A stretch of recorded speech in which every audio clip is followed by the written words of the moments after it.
Atenção, estamos de volta novamente. Anieri.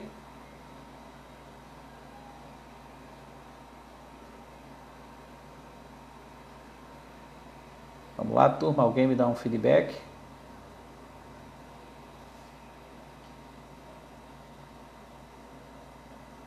Ok. Alguém?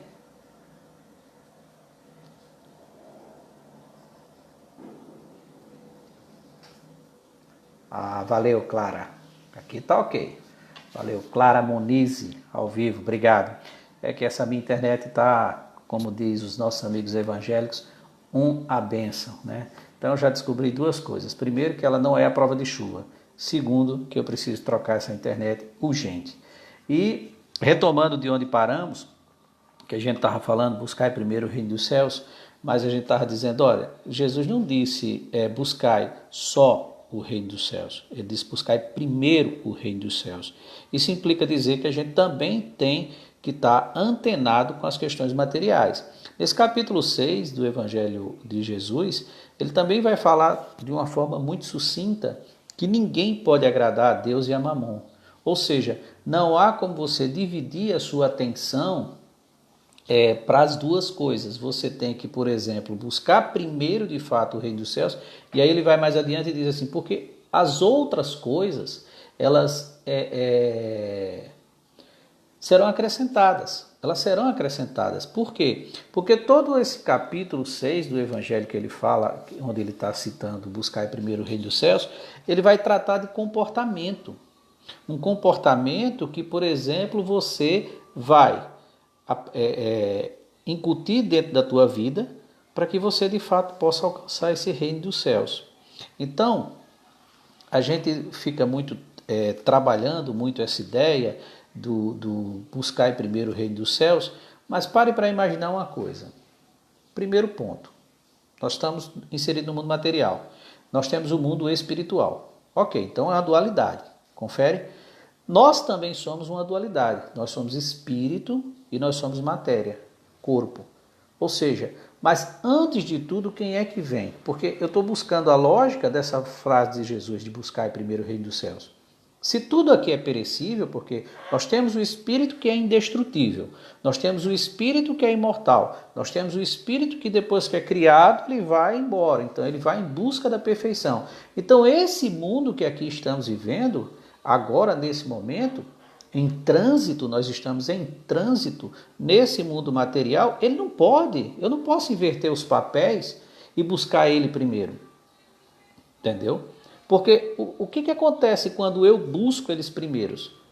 Eu busco esse mundo material primeiro, que infelizmente é onde nós temos nossa educação pautada nisso aí.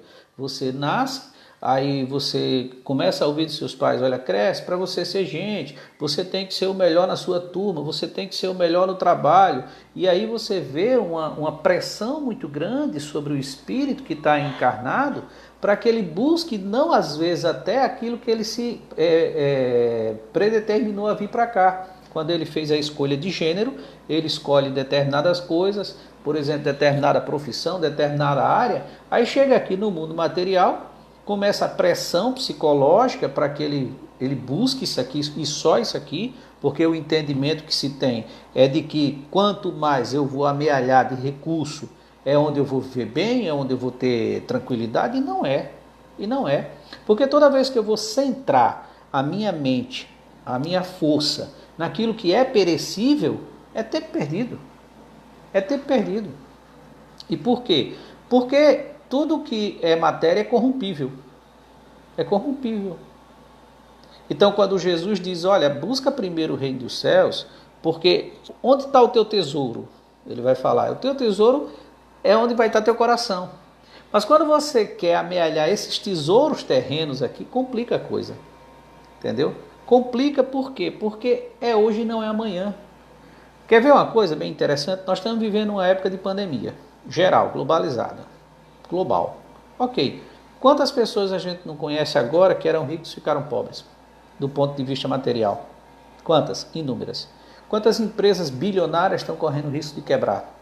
Então veja que você teve uma educação centrada no quê? No aprendizado, no intelecto, no intelecto, e aí você foi em busca daquilo, você se delegou para fazer só aquilo, você se tornou excelente, você se tornou maravilhoso, você trabalhou 18, 20 horas por dia, você criou necessidades inúmeras, e aí você se tornou escravo. Aí o que acontece? Aí vem um vírus tamanho de nada e bagunça toda a tua casa. Coloca tudo numa desordem geral. Tudo que você tinha de segurança material, que você tinha de dinheiro, acabou. Não tem. Acabou, vai embora. Então veja quando Jesus, isso está lá no capítulo 6, que a gente estuda muito pouco sobre Jesus, mas quando Jesus diz assim, olha, não fica preocupado tanto em juntar tanta coisa por aqui, não. Porque as coisas que são daqui, elas são corrompíveis. A traça come. Ajuntai tesouros no céu. Porque essa não vai, não tem, é teu. É um patrimônio seu. Não tem como ninguém te tomar.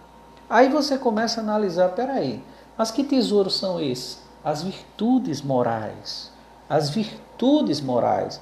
Por quê? Porque desde que Jesus veio ao mundo e desde que a doutrina dos Espíritos apresentou toda a estrutura de evolução que a doutrina espírita vem te mostrar, porque até Jesus você sabia o quê? Não, eu sou espírito, existe corpo, eu tenho que buscar primeiro o outro.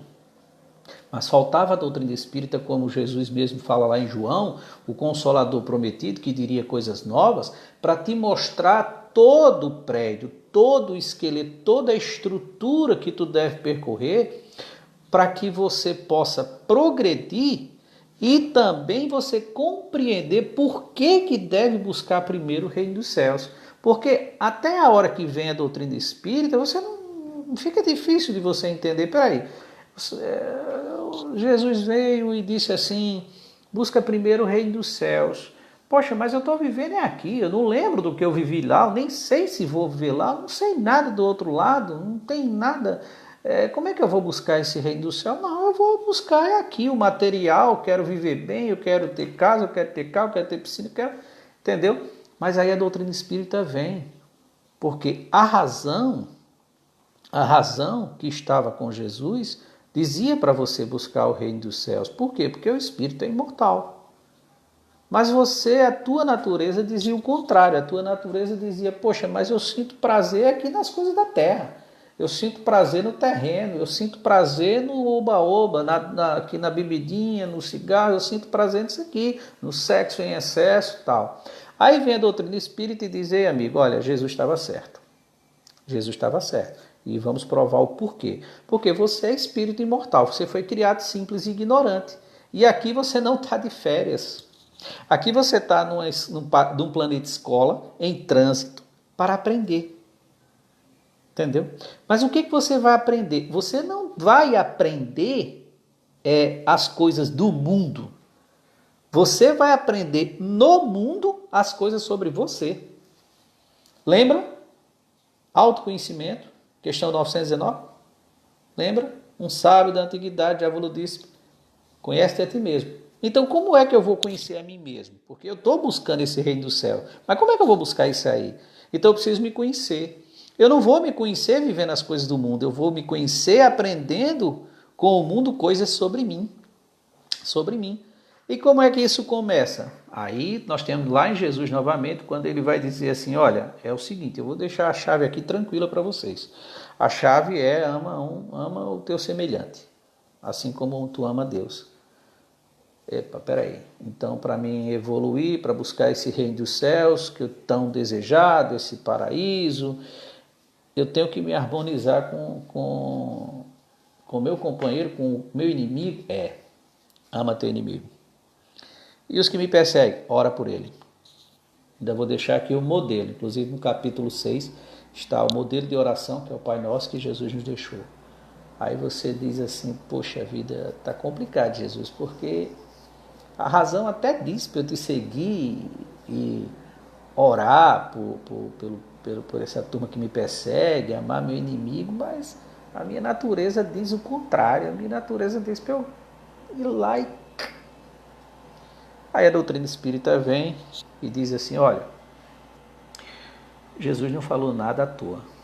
E o que ele falou estava certo. A questão toda é que tu ainda estás agindo de acordo com a natureza que tu construiu até agora.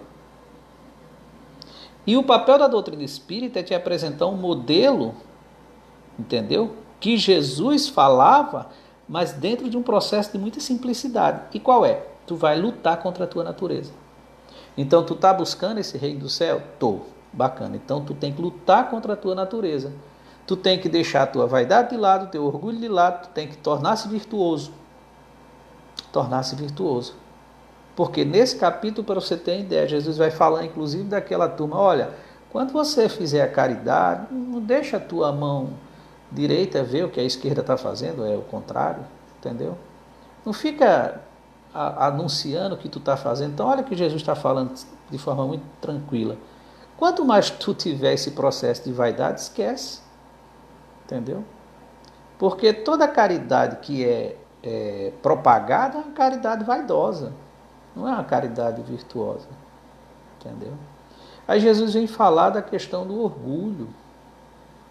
Então, o que ele vai traçando para você?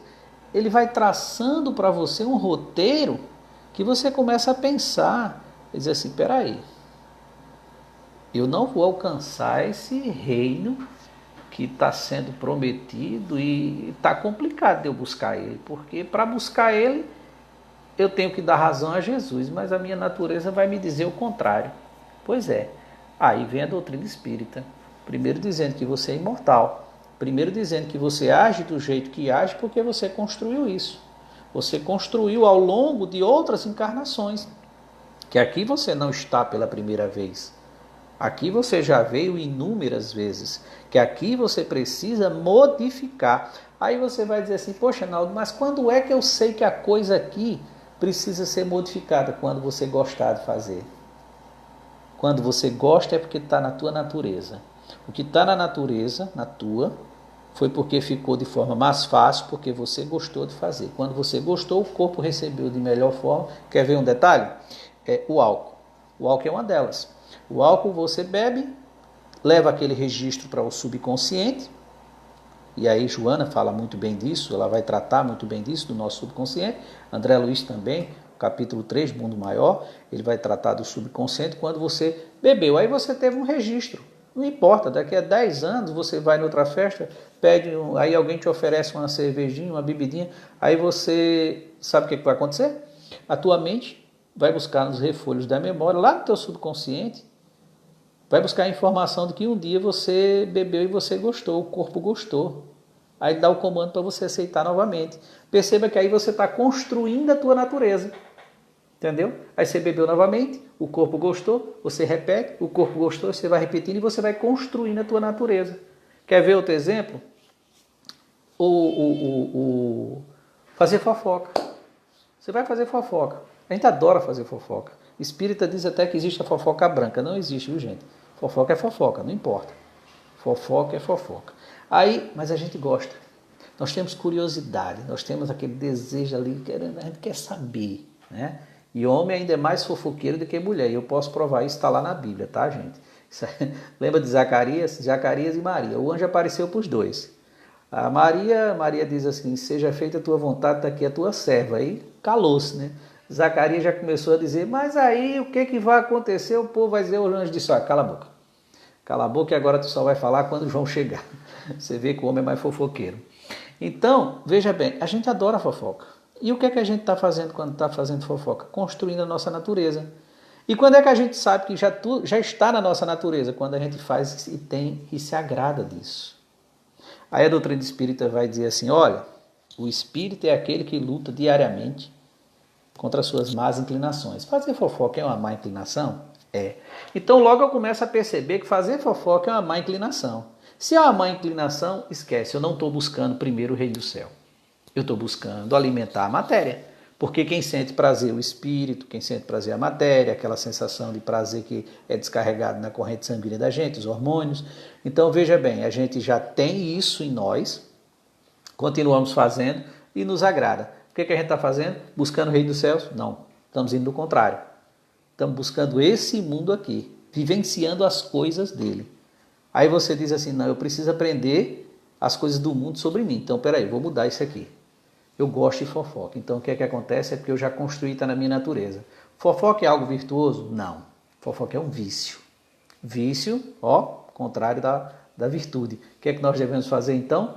A gente deve se esforçar para não fazer a fofoca. A língua fica coçando, mas a gente vai segurar. Nesse ponto, entra a doutrina dos espíritos, lá no seu capítulo 17, quando vai dizer, sede perfeito, né? E vai dizer que a gente está lutando diariamente contra nossas más inclinações. É nossa, essa inclinação é nossa. E a gente tem prazer dela, então a gente vai lutar contra ela. No momento que a gente luta, a gente está buscando a virtude. Na hora que a gente está buscando a virtude, é a hora que a gente está buscando o reino dos céus. Por quê? Porque a busca do reino dos céus é a mudança do nosso comportamento no nosso cotidiano aqui com a turma. Por quê? Porque eu estou aqui, eu não estou lá. Eu estou aqui. Se eu estou inserido aqui, eu vivo aqui, diariamente aqui, com todo mundo, junto e misturado. Junto e misturado. Então, é aqui em trânsito que a gente está, a nossa escola, que a gente pode começar a fazer o quê? Começar a perceber o que de fato nós estamos fazendo aqui. Perceber o que de fato nós estamos fazendo aqui. Por quê? Porque a nossa educação, ela é proposta para que a gente possa competir com o nosso semelhante. Você é educado a competir, você é educado a ser o melhor, você é educado para ser superior, você é educado para vencer o teu oponente. É isso que a gente tem dificuldade de entender. Nós não temos oponente. O único oponente que nós temos de fato somos nós. Por quê? Porque nós somos os únicos que trabalham contra si. Nós trabalhamos constantemente contra nós mesmos. Então quem é nosso maior oponente? Nós. Nós. Porque o outro não é nosso oponente. Pare para imaginar que o outro que você quer derrotar, quem que você está querendo derrotar? Vamos lá? Quem é o outro? Ah, o outro é o filho de Dedé da padaria. Não. Dedé da padaria foi o instrumento que trouxe ele ao mundo, matéria. Mas e o espírito do filho de Dedé da padaria? Quem é? O espírito quem foi que criou ele? Foi Deus, né? Então veja bem, você está querendo derrotar o seu oponente, mas o seu oponente, filho de seu Dedé, espírito encarnado, alma, é uma criatura divina. Aí você quer derrotar quem? Uma criatura divina. Eu vou te dar um conselho, não vai dar certo.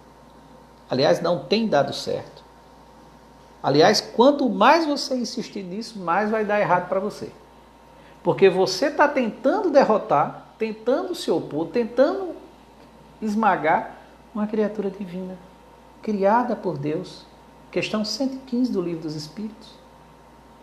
Né? Não vai dar certo. Aí é nesse momento que você não busca o reino dos céus. Dá uma olhadinha para você ter ideia no capítulo 5 de Mateus, nos versículos de 23 a 26, quando Jesus revela o pensamento de Deus do que ele espera de nós.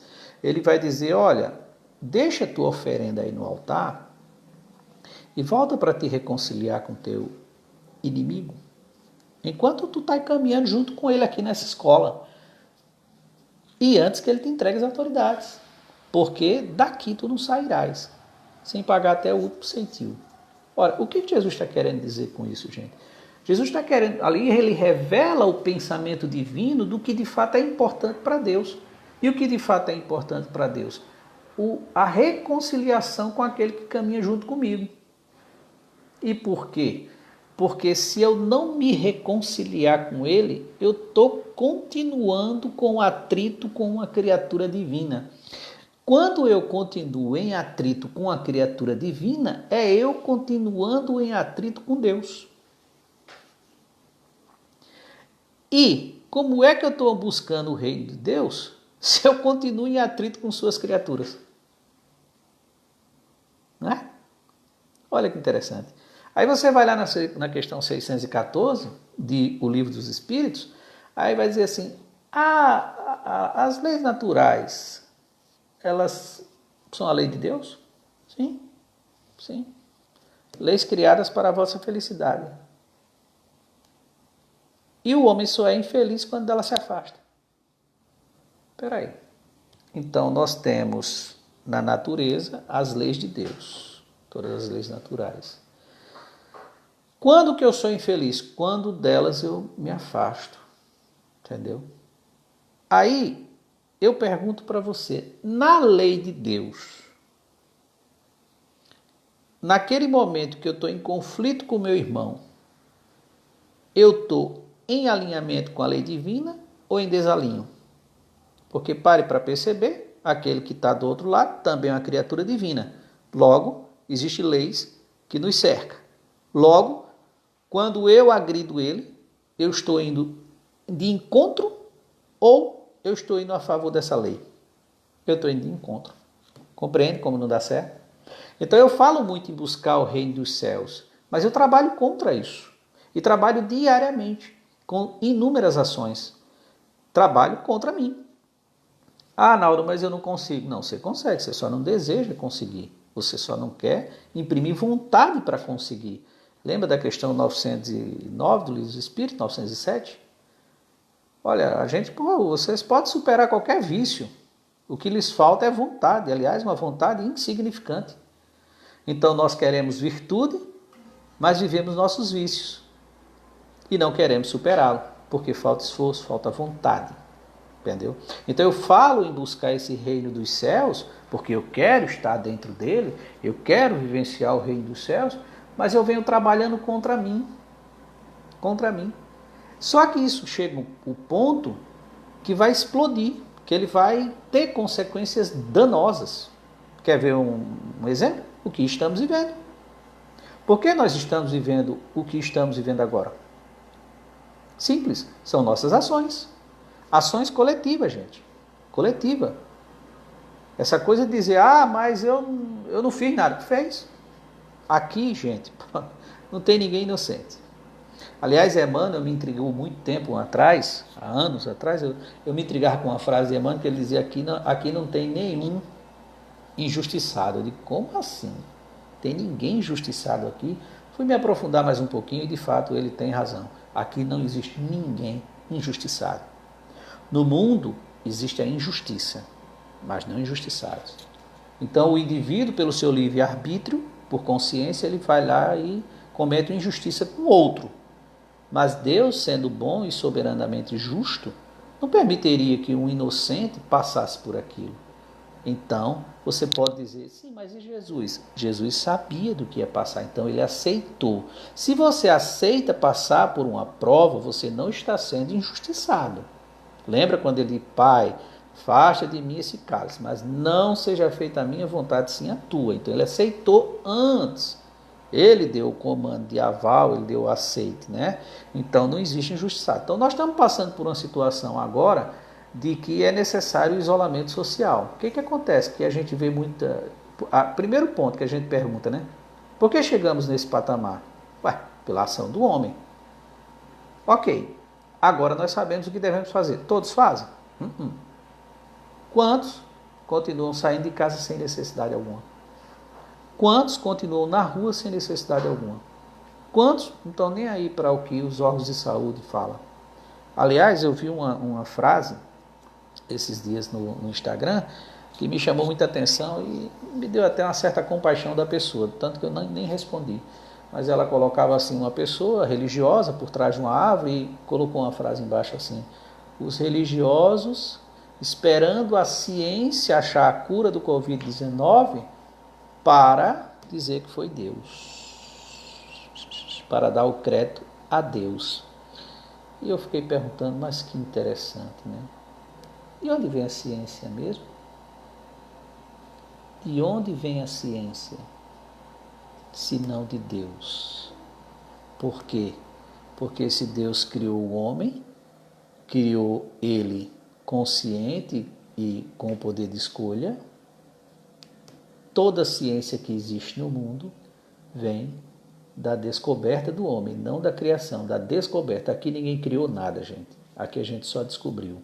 E descobriu por intuição dos bons espíritos, dos benfeitores. Vai dar uma olhadinha na história que você vai ver as grandes descobertas, como elas vieram. Se não vieram todas através de intuição, se não vieram todas através de uma deixa eu só recusar aqui, através da intuição dos espíritos. Então, veja bem, toda a ciência vem de Deus. E aí a gente fica falando aí, não, mas alguém tem que dar um jeito. Não, gente. Somos nós que temos que dar um jeito. Cada um de nós tem que ir fazendo a sua parte, cada um de nós tem que fazer um pouquinho a sua parte. Porque a gente tem vivido no mundo durante muito tempo querendo achar responsáveis para tudo. É o governo, é o político, é o empresário, é o pai, é a mãe, é o irmão, não fui eu. Está na hora da gente começar a assumir a responsabilidade no mundo. Está na hora da gente começar a compreender que nós temos que fazer a nossa parte. Porque a gente busca esse reino de Deus. Nós estamos buscando. Mas o que nós temos feito? Pare para imaginar que se eu ainda não estou conseguindo fazer nem por mim, quando que eu vou começar a fazer pelos outros? Porque se o processo é de redenção coletiva, esquece que você vai dizer assim, eu fazendo por mim o resto. Não, pode esquecer. Esqueceu o modelo de família que Deus colocou no mundo? Já parou para pensar e perceber que Deus poderia ter criado outros modelos, mas criou esse? E por quê? Bônus divino. Um bônus. Bônus que você tem, porque é dentro da família que você consegue, por exemplo, se harmonizar com aquele que você teve antagonismo no passado, conviver com aquele que te sustenta quando você vive suas dores e suas angústias, conviver com aquele que você, por exemplo, inseriu no vício ou que vem te amparar para sair do vício. Tudo isso aí é família, que Deus deu de bônus para a gente poder evoluir melhor. Então o processo é todo coletivo, não tem essa coisinha de fazer só a minha parte. Agora eu tenho que fazer a minha parte contribuindo, eu não tenho que fazer a minha parte só por mim, mas eu tenho que contribuir. Por quê? Porque se a gente imagina buscar esse reino do céu, o reino dos céus ele não é alcançado por fórmulas exteriores, por atos exteriores. O reino do céu está no nosso coração. Né? O reino do céu está no nosso coração. Ele não está em fórmulas externas, fórmulas exteriores. Não adianta eu ficar fazendo ali o que é bonito lá fora, quando no coração está tudo ao contrário. Então, o primeiro ponto que eu tenho que compreender quando eu falo da busca do reino dos céus é que eu estou inserido no mundo, em trânsito, que eu preciso melhorar meu comportamento com esses que estão aqui agora. E buscar primeiro o que o Espírito favorece, o que é do Espírito. Porque eu tenho dito muitas vezes que estudar Espiritismo deveria ser matéria de sala de aula. Porque, compreenda, todo mundo que não seja ateu, materialista, ele compreende que existe o Espírito, não compreende? Compreende.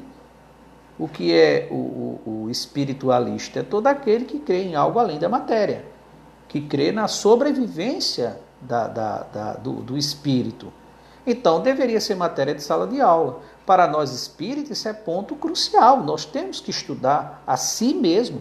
Porque quando eu estudo doutrina espírita, eu não estou estudando sobre os outros. Eu estou estudando sobre mim. Eu estou indo buscar a minha gênese. Eu estou indo buscar a raiz dos meus problemas. Eu estou indo entender por que a minha natureza diz para eu agir de tal forma, quando a razão diz para eu agir de outra. Aí, compreendendo isso da melhor forma, eu faço com que a coisa mude para o meu lado. E eu vou mudando gradativamente, através do esforço, degrau a degrau, degrau a degrau, porque a natureza não dá salto. E cada degrauzinho que eu vou alcançando vai me fortalecendo. Então, para você ter ideia, o nosso amigo Ranieri estava falando desse isolamento hoje, dizendo o quanto ele está podendo ter tempo para poder estudar. Olha que maravilha. Quantas vezes nós não dissemos, principalmente para quem vive em capitais, eu não tenho tempo para a família, eu não tenho tempo. Eu tive o absurdo de ver um colega que já fazia 2 anos que não visitava o irmão morando na mesma rua. Não, mas eu falo com ele todo dia pelo WhatsApp, amigo, e o contato físico? E a necessidade que nós temos de interação, de interagir? Ou você acha que Deus colocou esse modelo aqui por quê? Era para a gente agir como espírito, interagindo pelo pensamento? Não. Era para interagir fisicamente. É isso que eu preciso compreender.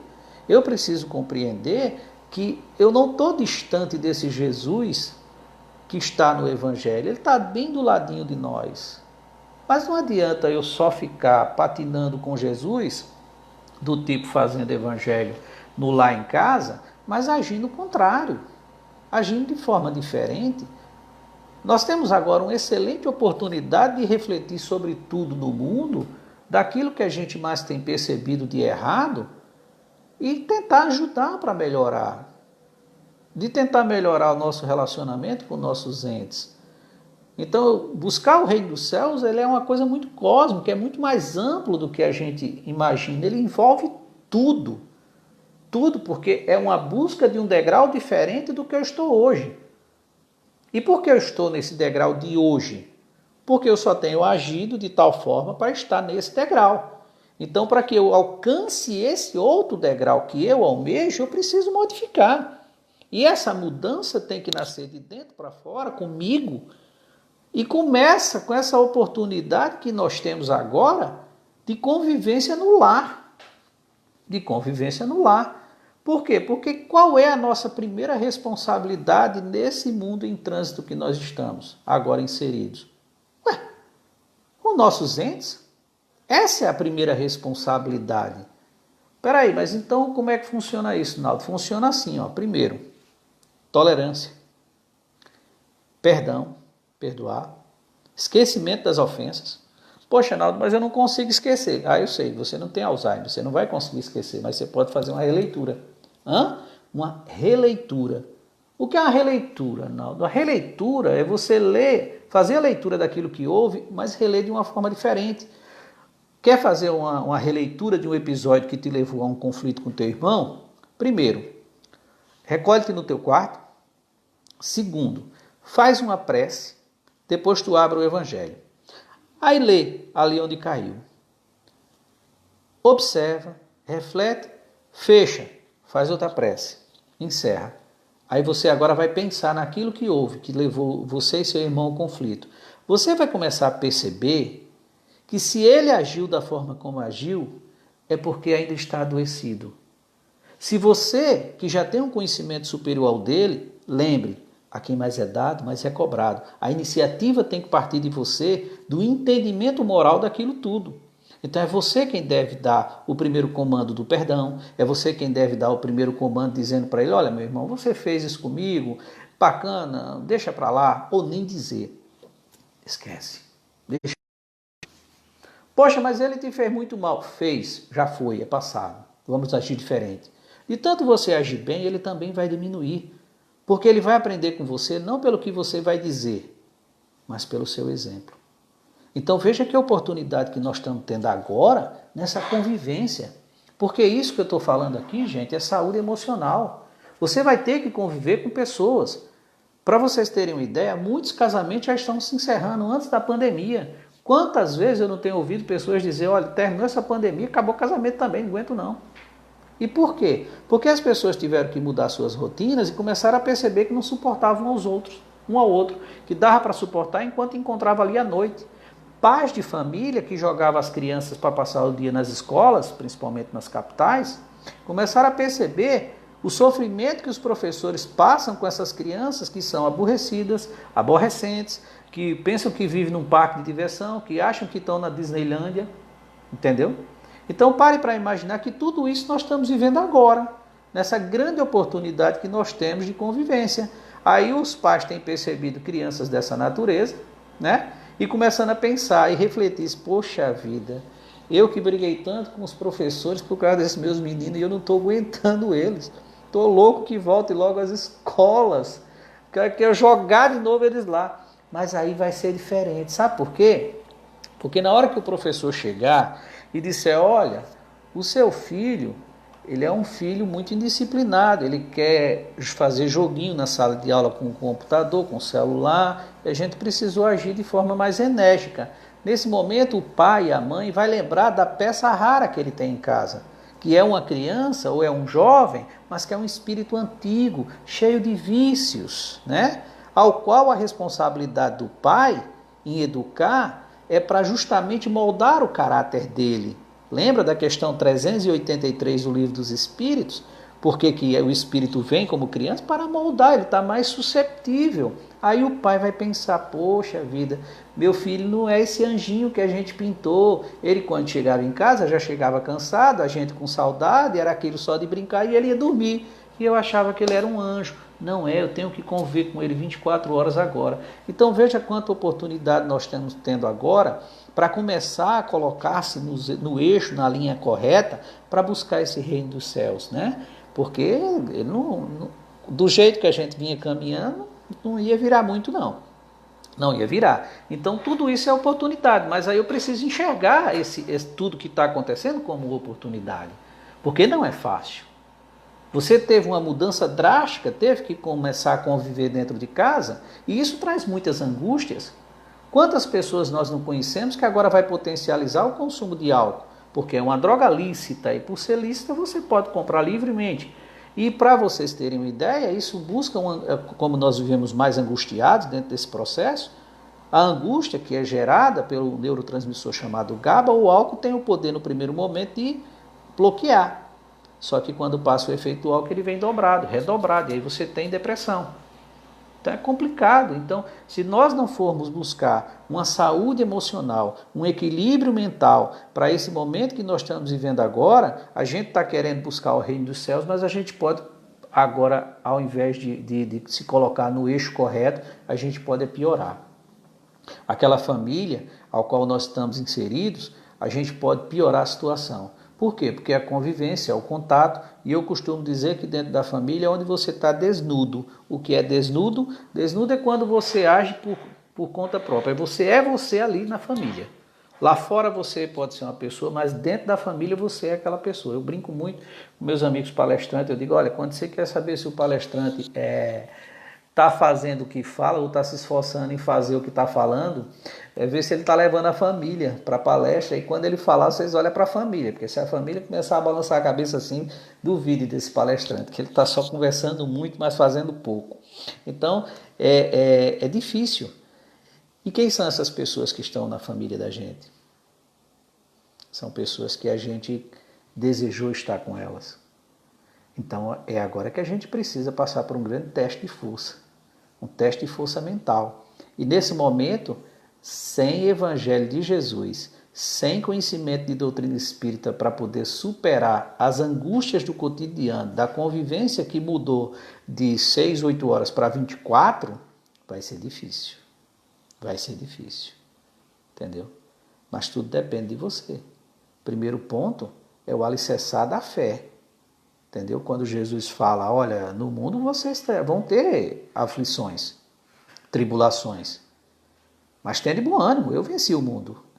Logicamente ele estava dizendo, isso aqui é trânsito, gente. Daqui a pouco passa. Então você precisa fazer o quê? Você precisa estar em vigília. Você precisa estar em vigília. Você não pode agora dormir no ponto e derrapar naquilo tudo que você já construiu nessa existência. Lembra quando Jesus vai para o Getsemane lá e a turma ele vai orar e a turma dorme? E ele diz, poxa, mas vocês não conseguiram ficar alerta nem uma horinha? Vamos fazer aqui uma metáfora, vamos usar essa frase de Jesus, de que, olha, vocês não conseguiram ficar acordados nem uma horinha enquanto eu estava orando? Vamos imaginar que agora a gente precisa estar numa vigília, naquela vigília de Pedro, João e Tiago. Naquela vigília, Jesus está orando lá por nós, Jesus está fazendo a parte dele por nós e nós temos que fazer a nossa parte. É nessa hora, nesse momento agora pandêmico, que nós não podemos dormir. E o que é dormir? Dormir é perder o controle daquilo que a gente já construiu. Dormir é você deixar a ladeira abaixo, você começar a entrar em conflito e confusão, você começar a alimentar diariamente o antagonismo com a tua família. Então você fala em buscar o reino dos céus, mas você diz que não está suportando mais a sua família. Espera aí. Por quê? Pare, pense, reflita, ore. Ore. Porque a gente tem visto que esse isolamento social, vejo tanta gente falar, é um castigo estar em casa. Gente, pelo amor de Deus, que castigo. Não importa a sua casa. Importa que você tenha alguém para conviver com você naquele momento, porque é tão ruim ficar só, é tão ruim a solidão. A solidão, ela não escolhe a casa não, gente. A solidão é você que escolhe ela com as suas ações egoístas. Quanto mais egoísta, mais solitário, porque ninguém quer conviver com egoísta. Porém, a solidão, ela não escolhe se você mora num casebre, se mora em Acari ou se mora em Ipanema. Ela não sabe se você, ela não escolhe se você mora na comunidade ou você mora no palácio. A solidão é solidão. E nesse momento a gente tem percebido o quanto é ruim estar só. O quanto é ruim. Eu brinco muito com a minha esposa que eu digo, graças a Deus que a gente adotou, a minha cunhada está morando aqui em casa, a gente adotou, porque é muito ruim a solidão. Então veja, a gente tem a oportunidade agora de modificar tudo isso. Esquece o normal. Não queira voltar ao normal. O normal nos levou a esse momento que estamos agora passando. Volte diferente. Volte buscando o reino do céu dentro do seu coração. Volte fazendo uma reforma íntima. Isso não vai ser no estalar de dedos, mas comece agora. Dê o primeiro passo, suba o primeiro degrau. Se abrace com o Evangelho de Jesus. Trabalhe ele, estude ele. Comece a pensar, a refletir. Olha esse capítulo 6 como é maravilhoso. Esse Evangelho de Jesus, quando ele vem trabalhar dizendo, olha, aqui nós temos a vaidade, nós temos o orgulho que te atrapalha, você já é assim, nós somos assim, precisa mudar, precisa modificar, precisa se esforçar. E tudo isso está para nós agora, nesse momento. E os espíritas, eu costumo dizer, têm uma obrigação maior, tá, gente? Qual é a obrigação maior que nós temos? Eu tenho falado sempre isso em minhas palestras. Nós temos uma obrigação maior, porque nós sabemos e conhecemos como é a vida no mundo espiritual. Nós sabemos que tudo que estamos passando é fruto da ação do homem. Mas não é a hora de buscar culpado, não é a hora de apontar dedo. É a hora de abraçar um ao outro, de levantar pela mão, de levantar pelo braço, de ajudar, de tentar compreender a dor daquele que está sofrendo porque perdeu o emprego, porque perdeu o amigo, porque perdeu o marido, porque perdeu a esposa, porque perdeu um filho, porque quebrou o comércio, porque está sentindo dor. E uma dor que é real, é uma dor que faz sofrer. Então devemos compreender, muito menos desdenhar. Às vezes eu bato muito na tecla com amigos, colegas espíritas que dizem assim, mas ninguém morre. A gente só muda. Calma, gente, não é assim. Jamais diga isso a uma pessoa que perdeu alguém. Sabe por quê? Porque aquela pessoa que perdeu alguém, ela está sofrendo uma dor muito grande, e a dor da perda. Mas não perdeu. Perdeu. Sabe por que perdeu? Porque você não vai conviver com ela. Vá dizer a uma mãe que perdeu uma filha ou um filho de 3, 4 anos de idade, que ela teve o prazer e a doçura de conviver com essa criança durante 4 anos. E você vai dizer para ela que ela não perdeu? Não, ela perdeu, ela deixou de ter a convivência com aquele espírito. Ela precisa vivenciar essa dor dela. E você precisa compreender, dando força a ela e dando esperança, apresentando para ela o mundo espiritual, falando da reencarnação, falando da imortalidade do espírito, falando o que Jesus já dizia, e aí sim você alicerça a fé do outro, respeitando a sua dor e não desdenhando. E falta isso hoje, infelizmente, em muitos de nós, o respeito que a gente precisa ter pela essa situação que nós estamos vivendo. Cada um de nós precisa dar esse exemplo. Cada um de nós precisa parar de apontar o dedo e precisa fazer um pouco mais pelo outro. Tem tanta coisa por se fazer e para fazer que a gente nem percebe.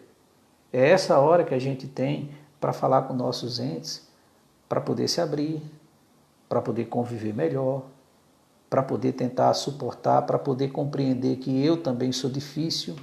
Já pararam para pensar nisso? O quanto cada um de nós é difícil de conviver consigo? Imagine que quantas vezes você acorda, olha para o espelho e diz assim, nossa, eu estou horrível. Ou seja, você tem dificuldade de conviver consigo mesmo. Imagine com os outros. Porque cada um é um mundo em si só. E aí, se eu não compreender, não me esforçar como Assis fazia, compreender que ser compreendido, a gente não avança, gente. A gente não avança, a gente continua patinando e achando que Ah, não, mas os espíritas falam muito isso. Ah, não, mas eu reencarno. Cuidado, cuidado. Outro dia eu disse para um colega, cuidado, porque se você está no patamar que está, é porque você já vem reencarnando, mas não vem se renovando. Só reencarnar, não adianta. Mas você precisa renovar. Precisa se renovar. E quando é que você se renova? Quando você aproveita cada oportunidade que Deus coloca diante de você. Não importa se seja pandemia, se seja epidemia, não importa o que seja. Mas eu preciso observar que Deus, a nossa visão é muito restrita, mas Deus jamais colocaria algo de ruim para nós. Então o que nós estamos vivendo é uma fase que a gente precisa tomar o devido cuidado, mas a gente precisa aproveitar esse momento e perguntar o que Deus está querendo me dizer com tudo isso? Qual é a oportunidade divina que Ele está me dando? Poxa, a oportunidade divina é essa, de eu começar a refletir sobre mim, sobre meus padrões, sobre o que eu tenho vivido, porque se eu almejo esse reino dos céus, pode ter certeza que ele não vai vir com forma exterior, nem muito menos com o que a gente tem no mundo. Eu preciso utilizar o mundo para aprender coisas sobre mim e não vivenciar esse mundo, ok? Bom, já estamos aí na reta final, 18h20, a gente começou com muito atraso, né, Alisson Campelo? Aqui a gente todo perdido aqui com equipamento, começamos um pouco atrasado, já 18h24 quando começamos, ainda deu uma pane, mas já estamos chegando no finalmente.